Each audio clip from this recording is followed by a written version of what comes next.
Some wounds don't leave scars, they turn into habits. These 7 things you think are completely normal might actually be signs your childhood was missing something important. And once you see them, you can't unsee them.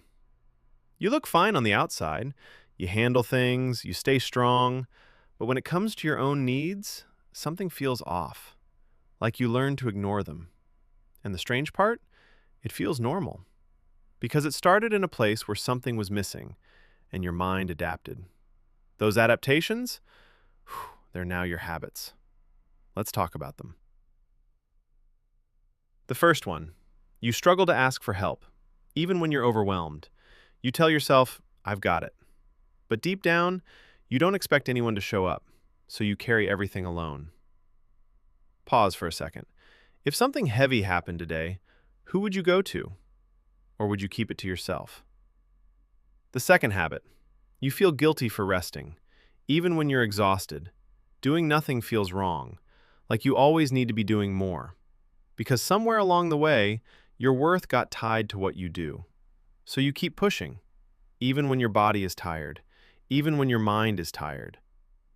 The third habit, you apologize too much, for things that don't need an apology. Sorry for asking, sorry for texting.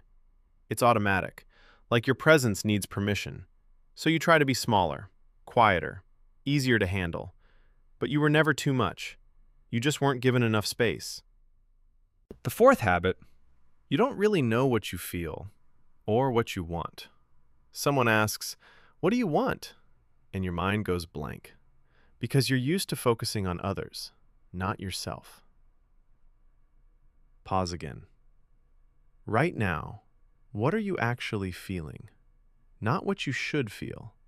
What's really there? The fifth habit, you over-explain yourself. You don't just say no, you justify it. You explain it. You soften it. Like you're always preparing to be misunderstood. So you try to make everything make sense. But it's exhausting. Always proving you're right to be heard. The sixth habit, calm feels uncomfortable. When things are quiet, you don't relax. You overthink. You wait for something to go wrong. Because peace feels unfamiliar. So your mind stays alert, even when there's no danger. And the seventh habit, you downplay your own pain. It wasn't that bad. Others had it worse. So you minimize it. You brush it off, because facing it feels heavy. But here's the truth. Just because it wasn't extreme doesn't mean it didn't matter. Here's the part most people miss. None of these habits mean you're broken. They mean you adapted. You became what you needed to become, to survive a space that didn't fully support you. And that worked. It got you here. But survival habits aren't meant to stay forever. At some point, they start holding you back. So don't rush to fix yourself. Just start noticing the small moments, the automatic reactions. When you say sorry for no reason, when you ignore your own needs, when you push through exhaustion. Pause. Not to judge yourself, but to understand. And maybe, instead of asking, what's wrong with me? Ask something better. What did I need that I didn't get?